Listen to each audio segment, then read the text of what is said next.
Sudah. Ini langsung gini ya.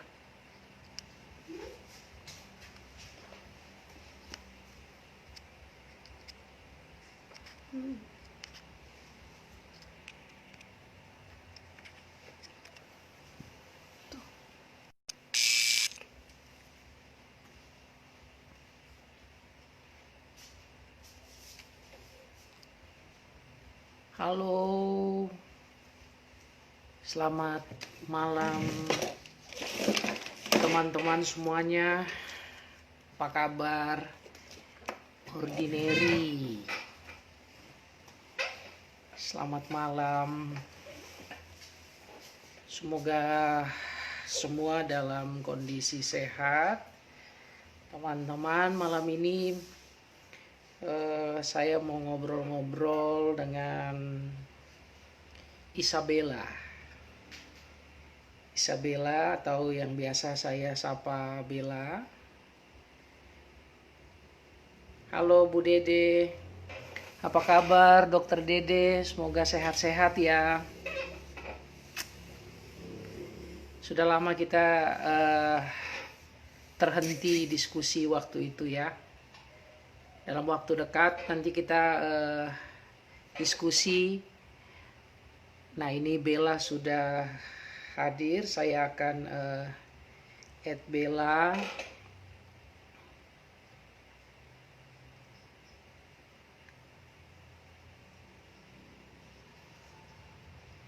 Oke. Malam semuanya. Kak Uli Simamura, apa kabar Kak Uli? Sehat-sehat ya. Hai. Halo. Halo, selamat malam Bel. Gimana, Ya, sehat? baik, puji Tuhan. Wah, kayaknya udah 7 tahun kita nggak ketemu ya. Rambutnya udah gondrong. Eh, apa pandemi ini bikin waktu rasanya lama sekali. Jadi, Ya, ya, ah, ah, ya, nggak berhenti-berhenti kerja, tidur, mulai lanjut semuanya di tempat yang sama ya, karena iya. di rumah. Jadi ya kadang membosankan dan mungkin Bapak Ibu teman-teman yang lain semua juga merasakan hal yang sama ya. Semua kerja dari rumah, sekolah dari rumah anak-anak, dan waktu yang terasa lambat itu pasti juga bikin jenuh. Bahkan saya dapat informasi katanya di masa pandemi ini kekerasan dalam rumah tangga justru meningkat. Nah, semoga percakapan-percakapan kita di setiap malam, minggu malam dan rabu malam ini bisa jadi salah satu penawar ya yang memberikan kekuatan, inspirasi bagi Bapak Ibu, teman-teman, sahabat yang mengikuti acara kita. Selamat malam Ibu Pendeta Dina Esterina. Nah, Bapak Ibu dan saudara-saudara, sekarang dalam acara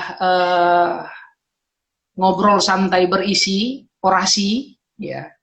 Pada malam hari ini kita sudah kedatangan seorang perempuan cantik. Nama lengkapnya Isabella, ya. Ada Andreasnya di belakang. Andreas itu nama ayah? Nama Iya, ayah, ya. nama ayah. Oke. Tengahnya ada juga, tapi ribet nulis bacanya. Saya biasa menyapa Isabella dengan Bella. Kebetulan ya usianya sedikit di bawah saya. Ya, walaupun nggak beda-beda jauh lah. Jadi masih sama-sama muda.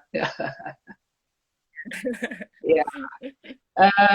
Bapak Ibu dan teman-teman semua, malam hari ini kita kedatangan seorang perempuan spesial lagi yang akan menjadi sahabat untuk ngobrol bersama di kesempatan ini.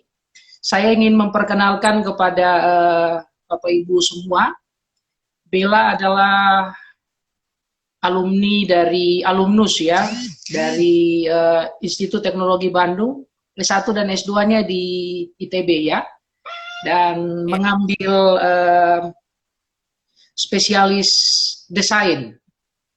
Kalau S1 saya lihat desain interior ya.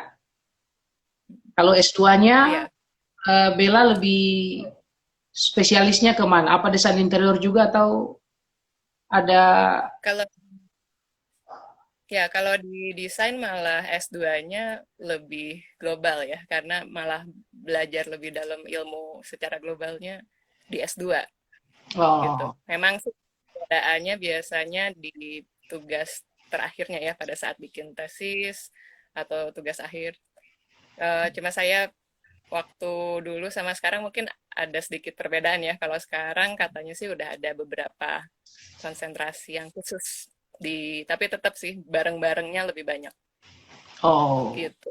Oke. Jadi ternyata di desain itu ada banyak ya. Nanti kita akan ngobrol-ngobrol sebentar. Nah, menamatkan pendidikan di ITB dan semoga tidak lama lagi akan melanjutkan untuk S3. Nah, sekarang ini Bella mengajar sebagai dosen di Fakultas Seni Rupa dan Desain Universitas Kristen Maranatha dan juga menjabat sebagai Kaprodi, Kaprodi Seni dan Desain. Nah, barangkali saya ingin bertanya hal yang simpel dulu untuk Bella. Kenapa sih mau belajar seni, kemudian ke desain? Apa yang menarik dari mempelajari seni atau desain menurut Bella sendiri? Karena awalnya tertariknya sih awalnya karena memang dari kecilnya suka gambar, suka semua hal yang berbau seni budaya gitu. Jadinya memang secara naluriah pada saat kuliah jadi pengennya masuk ke desain gitu. Nah, SMA memang baru nyadar bahwa yang namanya seni itu ternyata banyak macamnya. Nggak cuma gambar aja, tapi ada desain interior, ada grafis atau komunikasi visual, ada fashion, dan kriya, dan seterusnya gitu.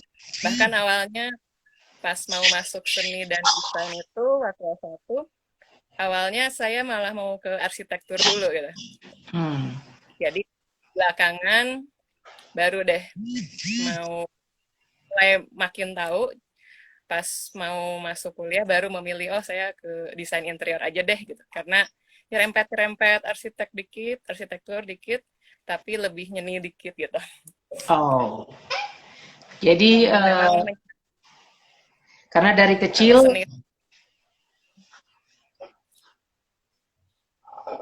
halo Syaraf Maulani, juga Bung Pit, selamat bergabung. Pinsar, iya. Ini mahasiswa Maranatha juga, tapi setahu dia di teknik sipil kalau saya salah. Ya, sekarang lagi susun tugas akhir.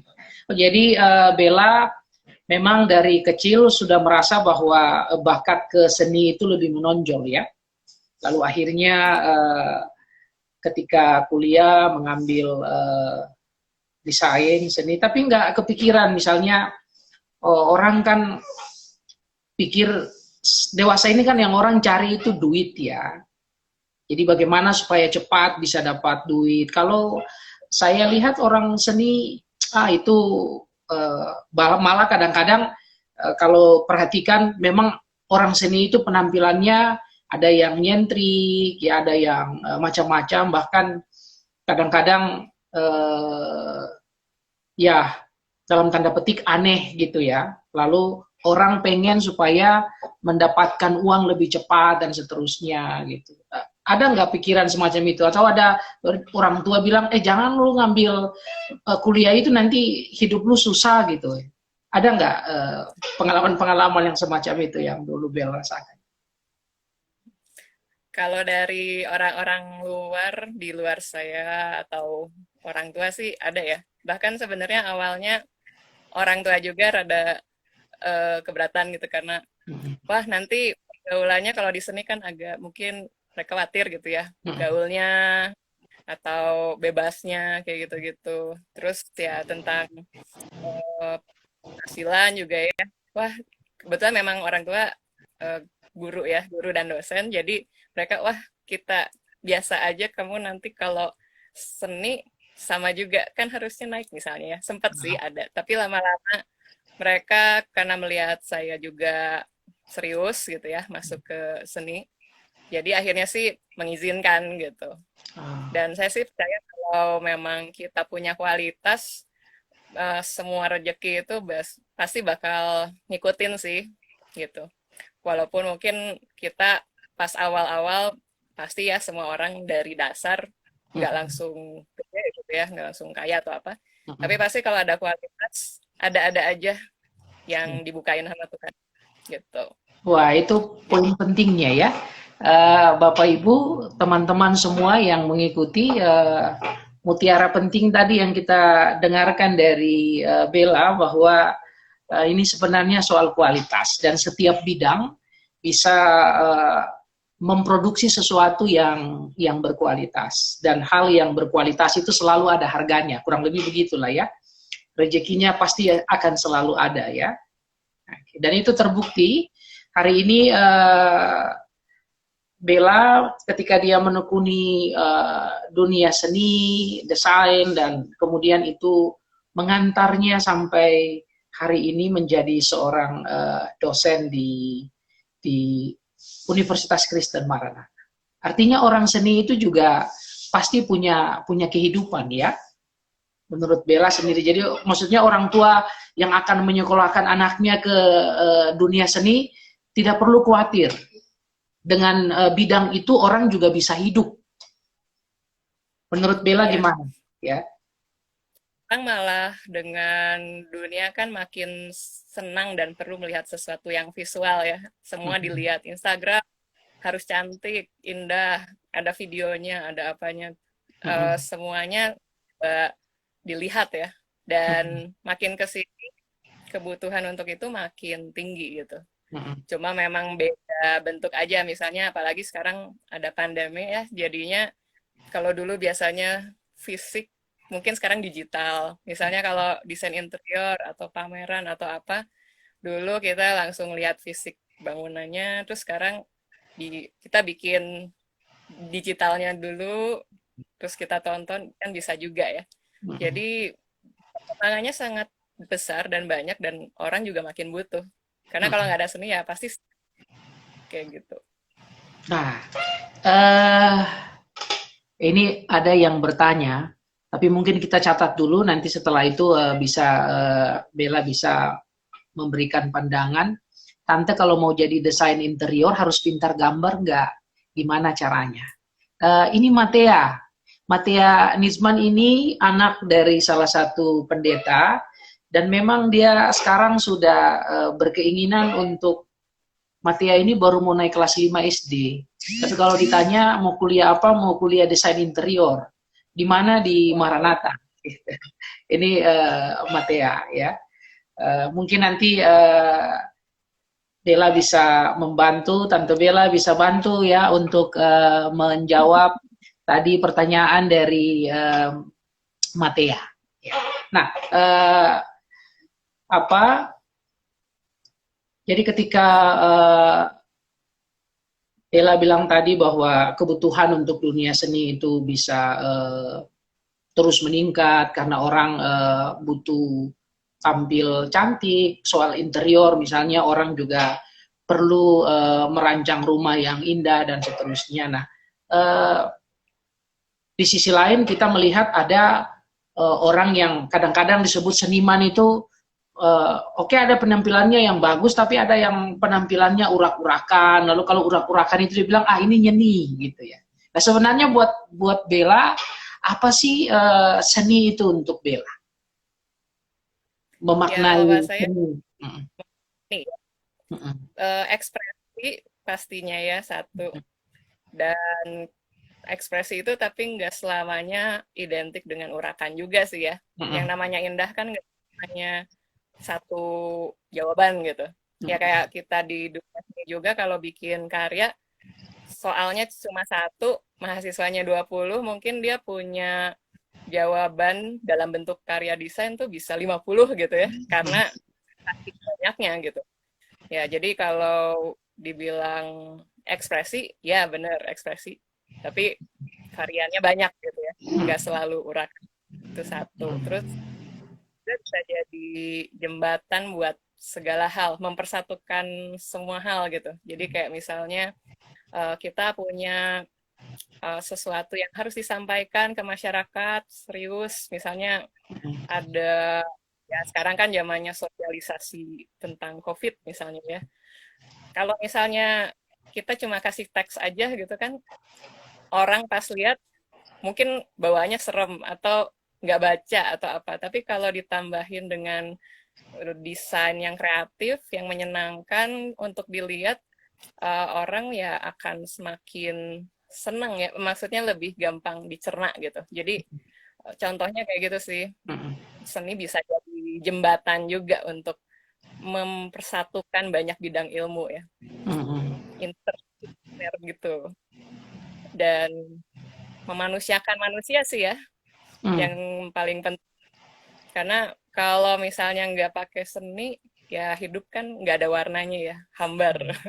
Dan pasti ngebosenin, dan kadang-kadang seni bisa bantu kita untuk healing juga sih.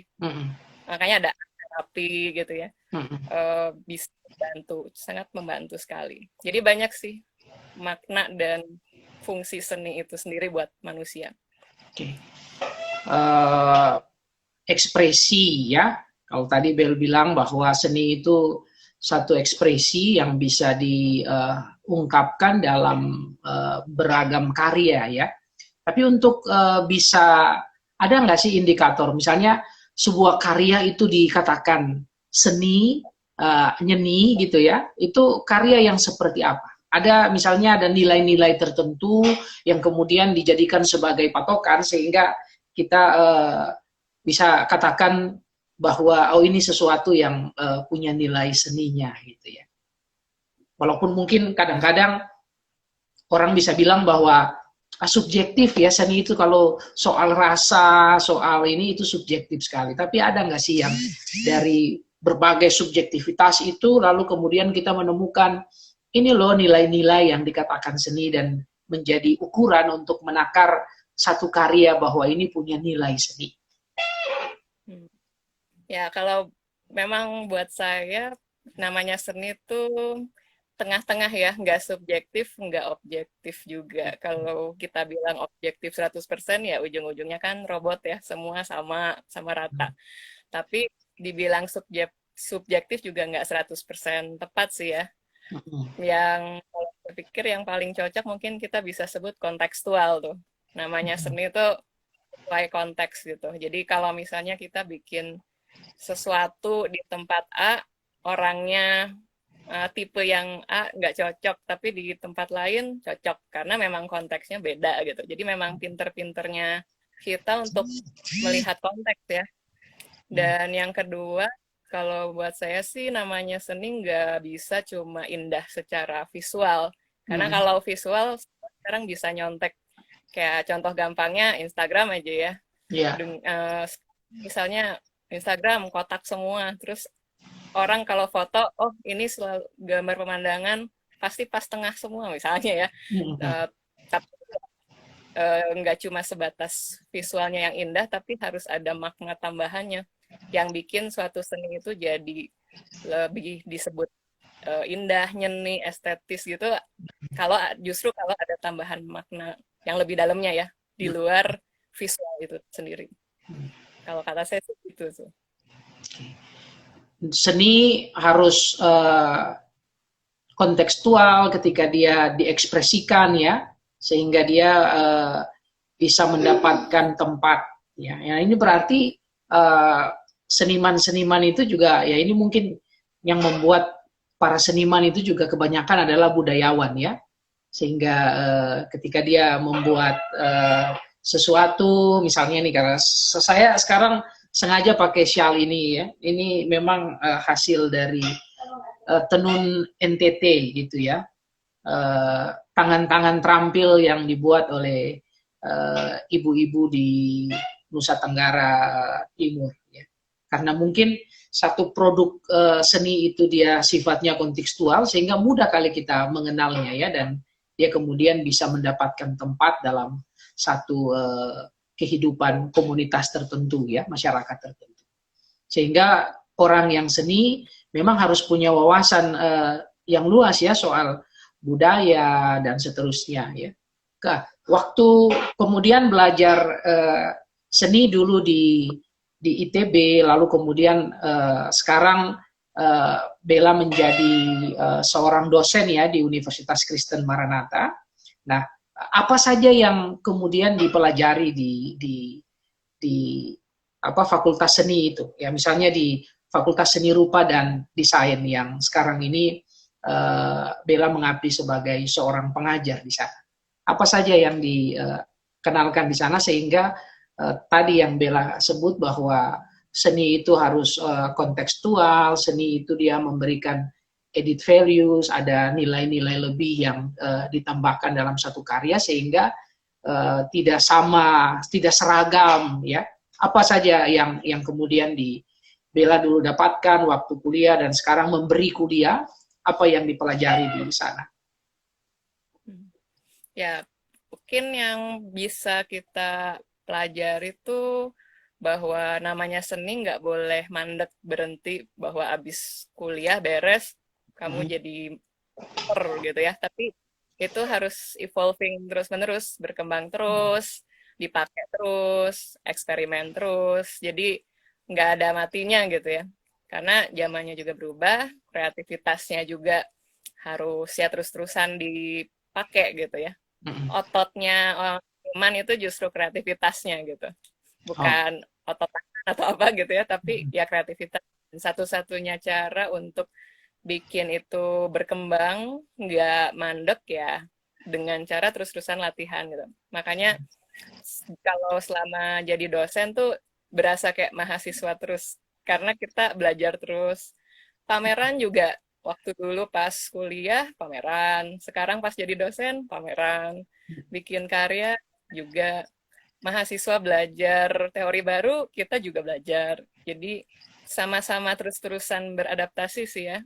Dan bahkan kalau udah jadi dosen ini jadi makin ngerasain perlunya kita kolaborasi gitu. Jadi nggak boleh tuh yang namanya ego seniman sendiri atau desainer sendiri, karena kita sama-sama saling butuhin satu sama lain gitu.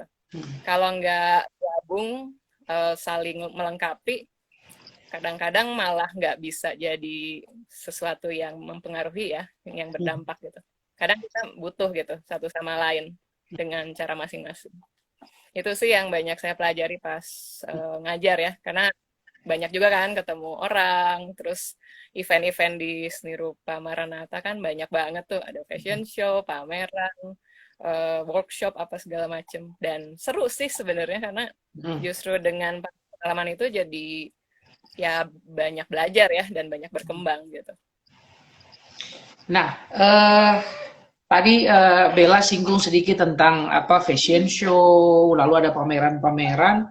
Saya sempat ikut itu ya, nonton salah satu pameran yang di Pascal ya, Pascal. Fashion show itu fashion show. Itu mungkin Bella bisa cerita sedikit event fashion show itu yang di dalamnya anak-anak Maranatha kerjakan itu, apakah itu bagian dari tugas mereka ataukah kerjasama dengan pihak lain lalu mereka dikasih panggung atau seperti apa? Ya, jadi waktu kemarin tuh kalau nggak salah udah ketiga kalinya tuh. Setiap tahun ada fashion show di Pascal 23, dan kita kerjasama sama Asosiasi Fashion Indonesia, Indonesia Fashion Chamber. Jadi di sana kami dapat kesempatan buat perform karya-karya kami, dan memang karya mahasiswa yang ditampilkan tuh hasil karya tugas kuliah mereka juga gitu. Jadi tugas kuliah nggak berhenti cuma dinikmati oleh mahasiswanya atau oleh dosen doang, tapi yang the best itu selalu kami usahain biar bisa dilihat lebih banyak orang gitu ya.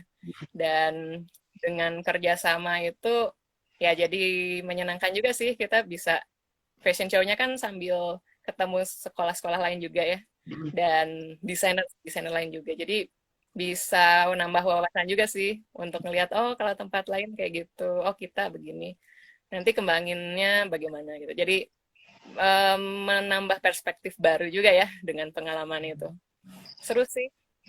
Nah, Dan sebutin ya. kalau yang biasa dibuat di Maranatha, saya ingat dulu waktu saya pertama datang tugas di Maranatha, saya lihat ada satu event pameran. eh, Kalau saya tidak salah ingat itu temanya seputar lingkungan ya. Di sana ada lukisan, ada foto, ada hasil desain fashion dari anak-anak Maranatha itu apa itu eventnya namanya ya.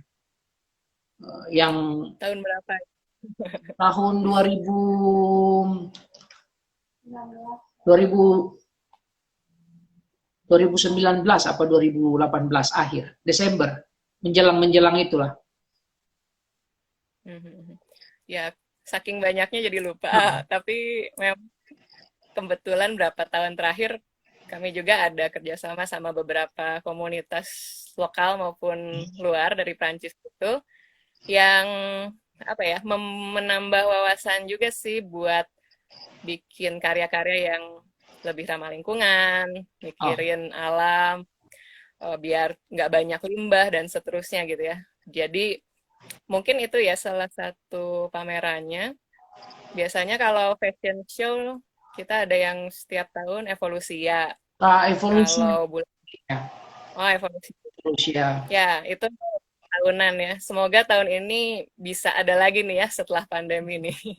Karena itu udah rutin udah 10 tahun nih berarti. Mudah-mudahan bisa jalan lagi, mungkin dengan bentuk berbeda. Dan kebetulan ya di situ kita belajar ngolah temanya beda-beda sih tiap tahun gitu. Jadi sesuai dengan perkembangannya. Mungkin waktu Bapak lihat kebetulan lagi banyak tema lingkungan. Lingkungan, iya. Dan itu Karena memang sesuatu yang menurut saya menarik. Awalnya mungkin kan orang tidak melihat bahwa ternyata perancang misalnya perancang fashion baju, lalu kemudian apa pelukis-pelukis tertentu, karena kan orang apalagi kalau yang lukisannya abstrak sekali ya, kadang-kadang kan yang orang-orang orang awam nggak bisa menikmati maknanya ya, tapi ketika ada satu ajang pameran lalu didesain dengan tema-tema tertentu dan justru di situ saya lihat ternyata memang karya-karya seni itu betul yang tadi Bella sebutkan, ini bisa menjadi jembatan, bisa menjadi mediator untuk menyampaikan apa values ya, nilai-nilai yang memang sangat dibutuhkan dalam kehidupan sekarang ini. Misalnya itu waktu ikut Evolusia yang pertama itu saya tertarik ketika datang, wah, iya juga ya ternyata dengan karya seni bisa dengan gampang sekali menyampaikan apa satu pesan dan itu bisa langsung nyantel di kepala. Dan itu lebih salah mudah satu nih. event yang saya senang waktu itu. Ye, nanti datang lagi ya Pak. Karena Dan added value itu sih makanya yang penting di seni ya. Kalau cuma indah visualnya, artificial banget, palsu banget gitu ya. Kalau kita cuma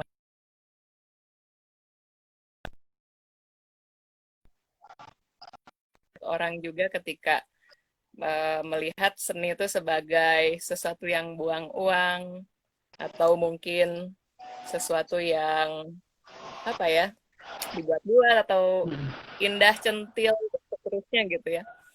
Padahal kalau kita ngulik prosesnya, ketika bikin desain-desain itu tuh nggak segampang itu gitu. Butuh riset, mikirin ini konsepnya apa pesan yang mau disampaikan, dan itu semua harus make sense gitu.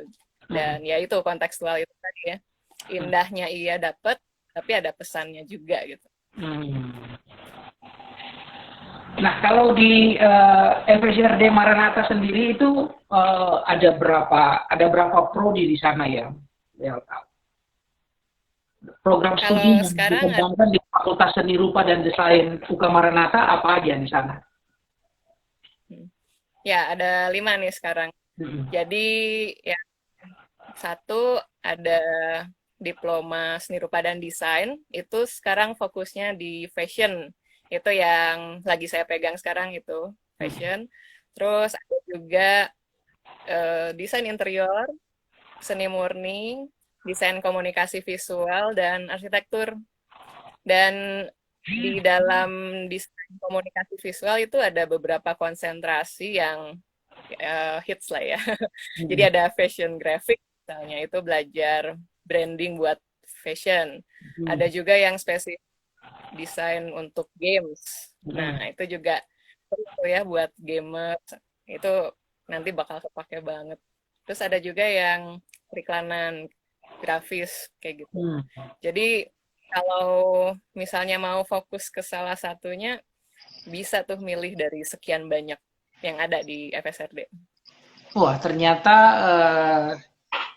desain sendiri itu banyak sekali ya.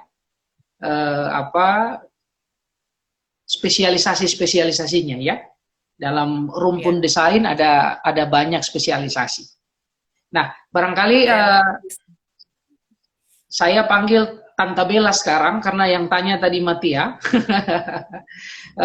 bisa memberikan jawaban terhadap pertanyaan Matia tadi. Kalau orang mau kuliah di desain interior misalnya, itu apakah harus pintar gambar dan bagaimana tips-tips untuk dia bisa terus berkembang sampai akhirnya bisa ambil bagian di sana, kalau Tuhan sayang dia jadi seorang desainer interior nanti.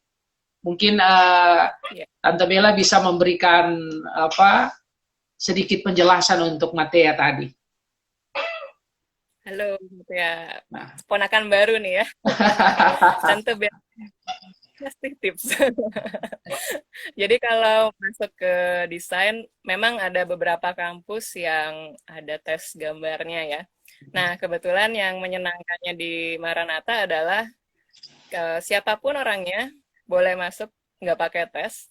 Kenapa? Karena kami percaya bahwa sebenarnya semua orang tuh pada dasarnya bisa sebenarnya. Kayak misalnya kita ngelihat anak kecil kan senang gambar ya.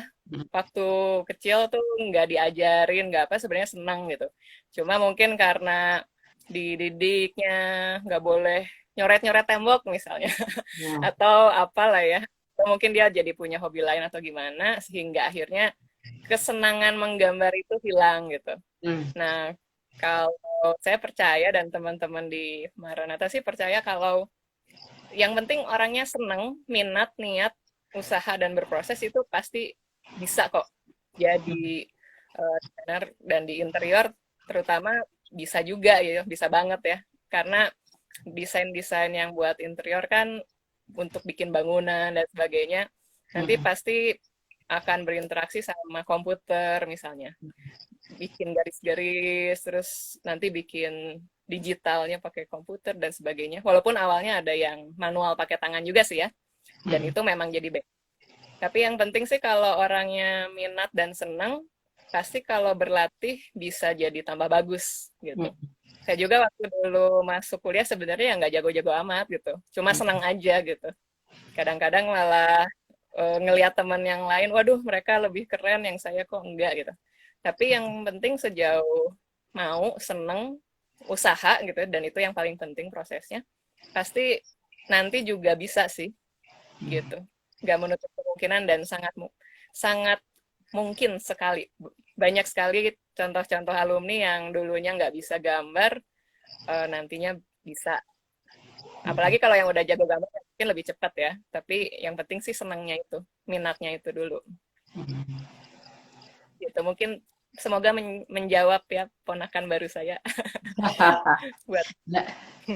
Nah itu Matia ini suka gambar-gambar juga, suka lukis-lukis juga. Semoga itu menjadi tanda ya, sama seperti Bella waktu kecil suka gambar dan seterusnya, dan ternyata saat ditekunin kemudian betul-betul bisa full di dunia itu, lalu sekarang menjadi seorang dosen. Nah, saya lihat juga misalnya Bella, apa yang sekarang ini sedang menjadi minat untuk penelitian dari Bella di FSRD di Maranatha? Penelitian apa yang sekarang sedang dikembangkan oleh Bella? Ya, kebetulan kalau yang 2 tahun terakhir lagi neliti soal ini ya, nilai historis dan spiritual di gereja yang cagar budaya. Oh. Nah, saya kebetulan ngambilnya di gereja saya sendiri karena memang masuk ke salah satunya, itu di GKI Taman Cibunut, Bandung. Jadi ya di situ saya ya mencoba cari value ya, nilai-nilai yang mungkin terhilang. Kadang-kadang kan kalau bangunan lama, kadang orang kayak nggak mau dibagusin gitu, atau ngelihatnya wah kalau anak muda nggak bakal suka dan seterusnya. Tapi dari riset-riset itu ya saya jadi lihat bahwa sebenarnya ya yang namanya desain itu kalau dibagusin sih pasti siapapun generasi, apapun generasinya pasti suka-suka aja gitu. Kadang yang hilang itu kan justru value di baliknya ya. Nah, malah orang lupa, orang lihatnya visualnya aja, oh karena tua jadi jelek gitu. Padahal kan sebenarnya kalau dirawat bagus. Kalau kita tahu value di baliknya malah jadi sesuatu yang berharga ya, harta berharga gitu. Kayak kita kalau ke luar negeri juga kadang-kadang yang difoto justru bangunan-bangunan bersejarah, yang tua-tua karena bagus dan banyak cerita di baliknya, dirawat dengan baik, ada value-value yang masih dirasakan gitu ya. Kadang itu sih orang lupa untuk melihat value-nya apa sih yang mau dipertahankan. Jadinya ributnya soal fisiknya aja gitu.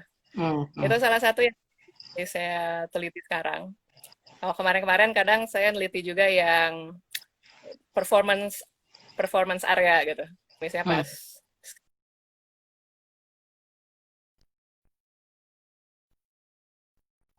performance area, misalnya buat fashion show, buat pertunjukan tradisional, kayak gitu-gitu. Tapi memang lagi ke yang bangunan heritage, gitu.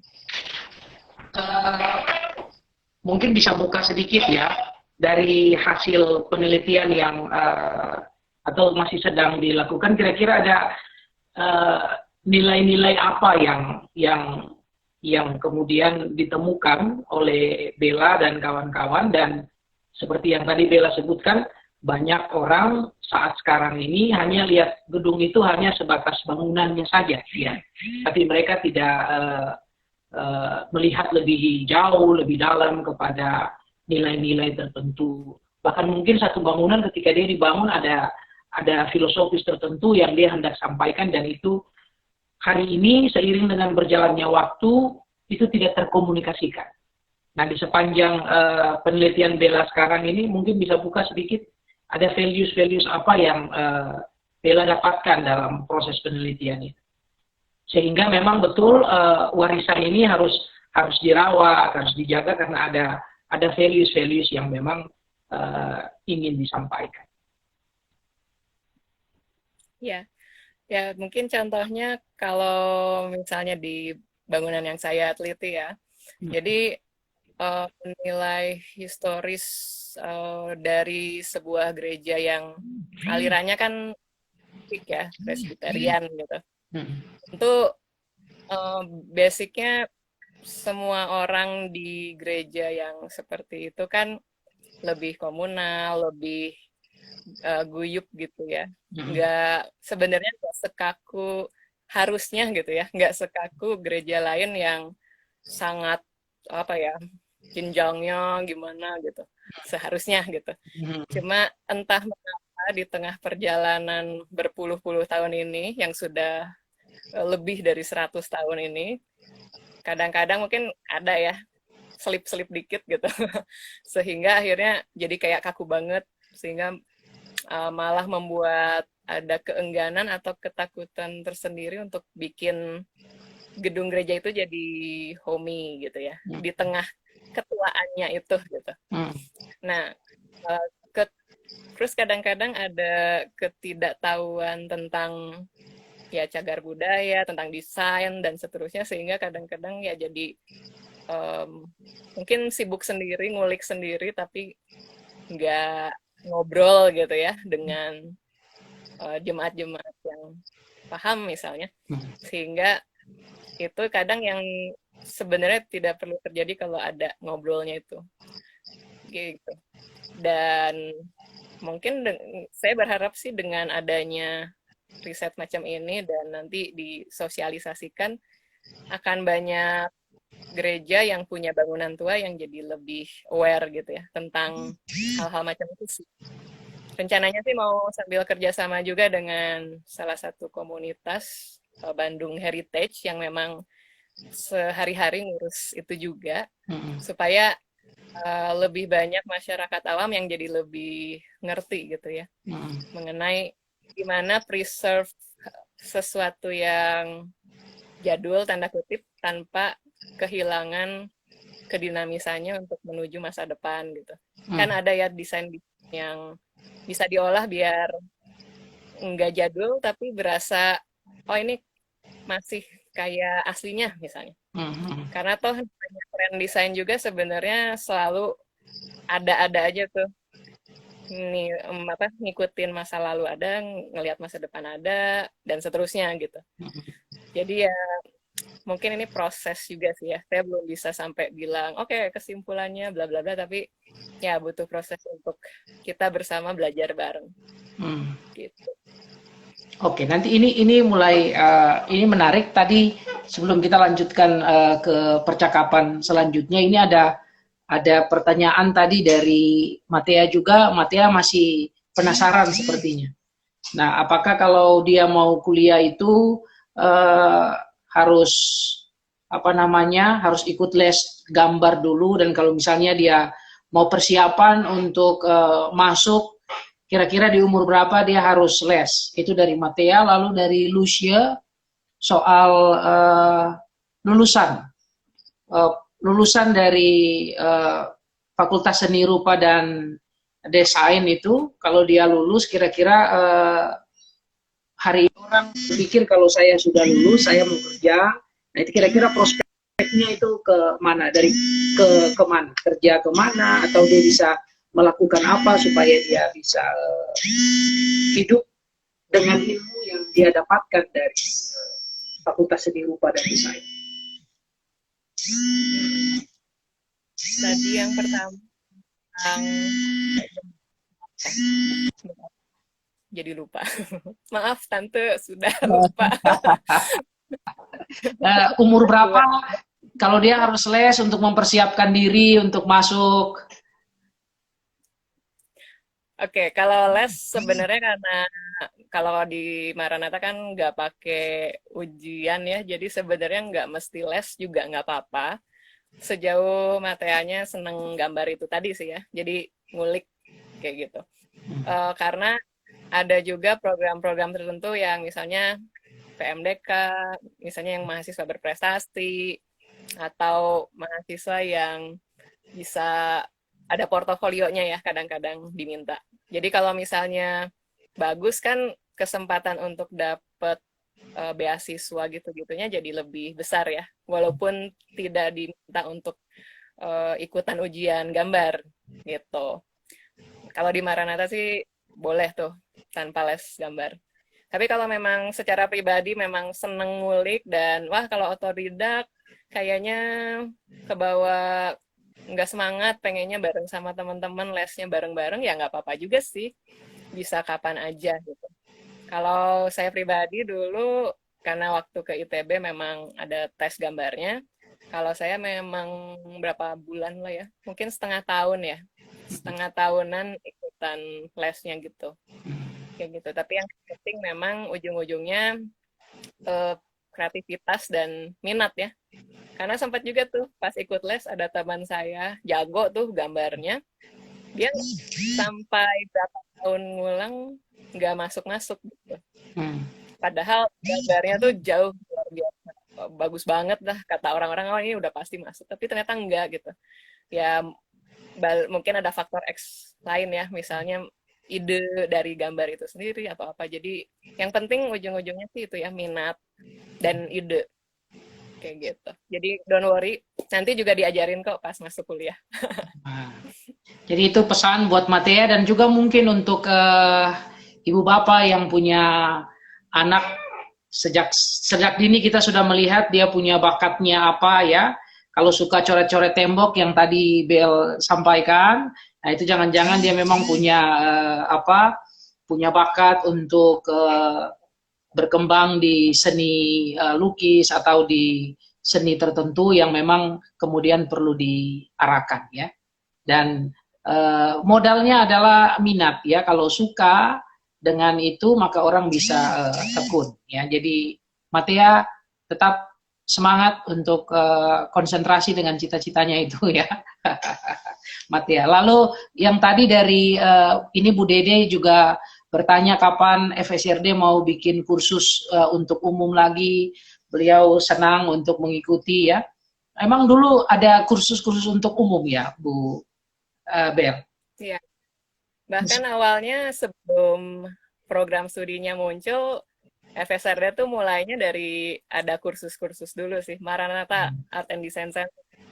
Jadi kalau sekarang karena program studinya udah muncul, memang kursusnya belum terlalu banyak lagi ya, kepotong pandemi pula gitu. Tapi kalau misalnya ada, kami memang berencana akan terus ada kursus menggambar, terus jewelry, bikin-bikin perhiasan gitu ya, dari metal dan bijian. Waktu kemarin sempat ada juga. Terus menjahit juga ada. Dan sebenarnya masih banyak sih ya yang memang jadi cita-cita kami untuk bikin kursusnya jalan lagi. Terus nanti ada make up juga. Jadi macam-macam. Pandeminya cepat berakhir nih ya, biar kita bisa ketemu muka dengan muka. Karena memang ada beberapa jenis keterampilan yang apa ya, bisa dibilang bisa sih secara online, tapi kurang apa ya, nendang gitu ya, kurang optimal aja kalau nggak ketemu langsung gitu. Ada hal-hal yang memang harus hands on, diajarinya ketemu muka dengan muka, kayak gitu. Semoga nanti habis pandemi kita jalan lagi deh. Oke, itu apalagi kalau ada peminatnya. Nah, ini ada Ibu Pendeta Patricia Sapakoli bertanya, bagaimana menilai sebuah karya seni secara ilmiah?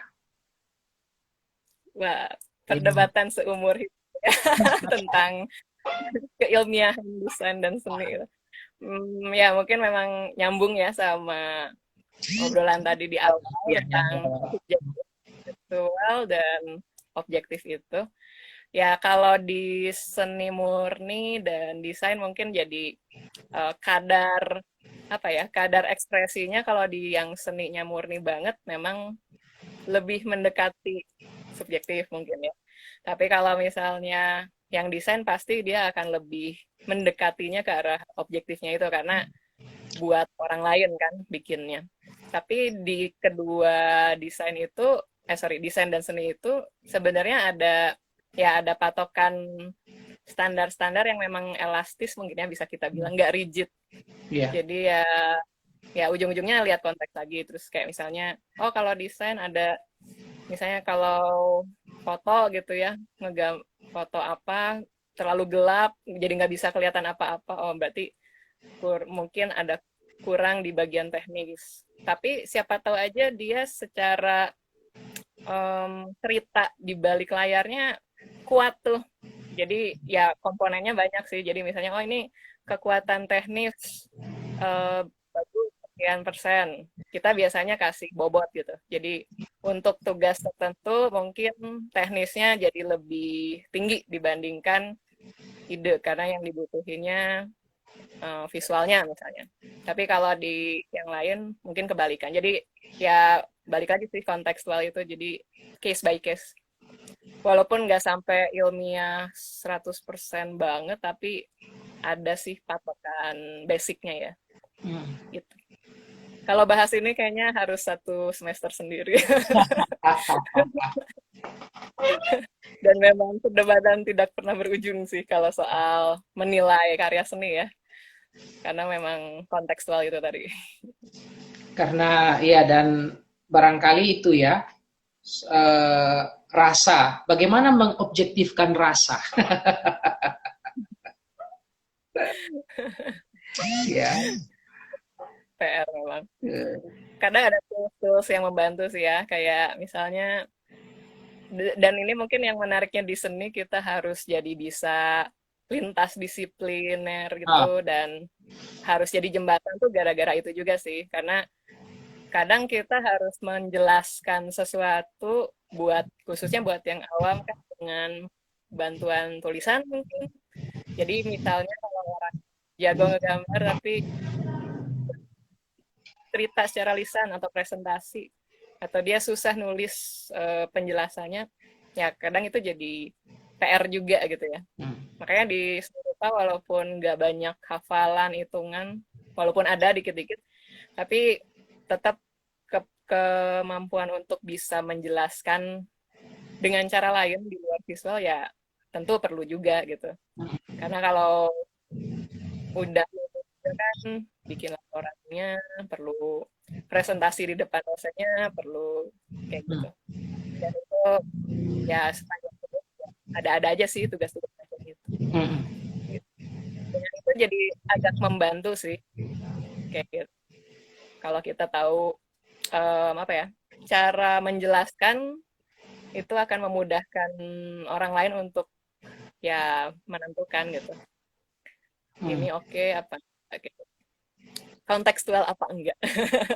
Mungkin bisa dibilang gitu ya, karena enggak 100% bisa dibilang benar atau salah sih ya kalau di seni dan desain. Gitu.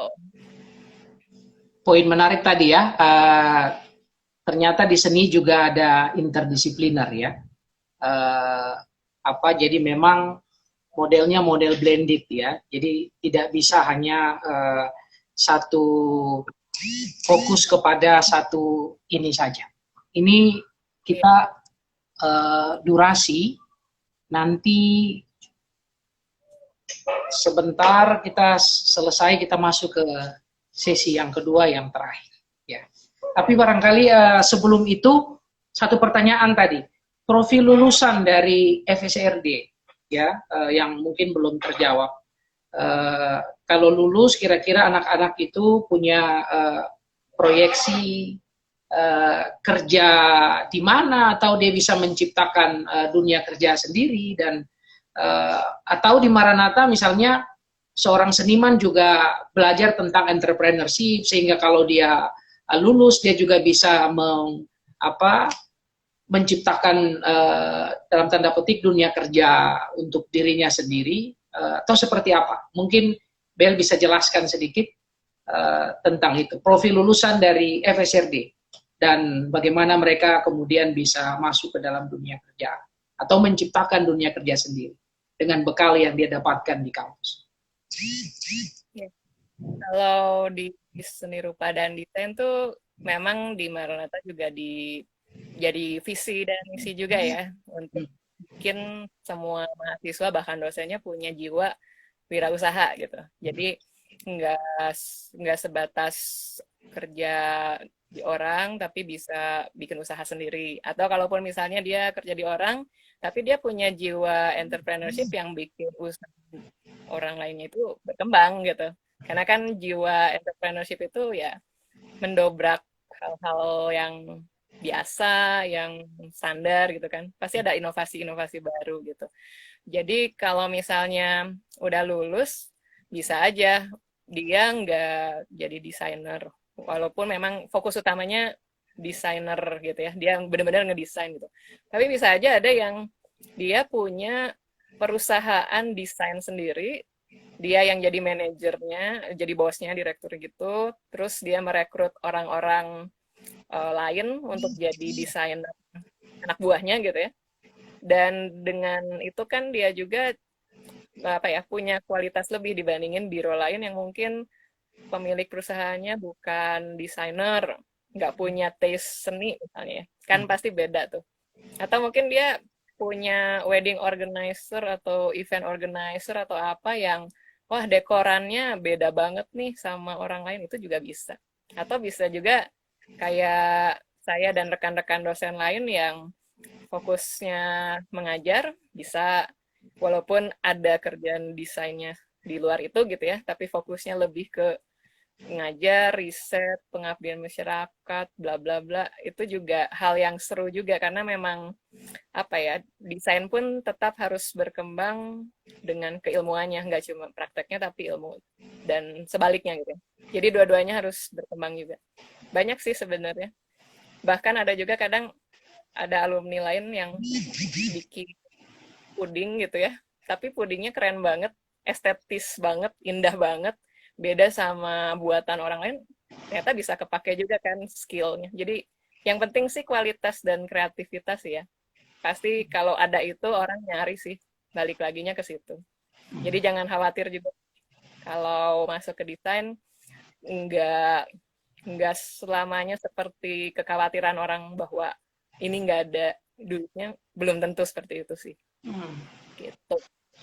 Jadi kita yang jadi orang tua jangan ragu ya untuk jika anak-anak kita memang punya bakat seni yang besar, dia punya kemauan untuk melanjutkan studi di situ.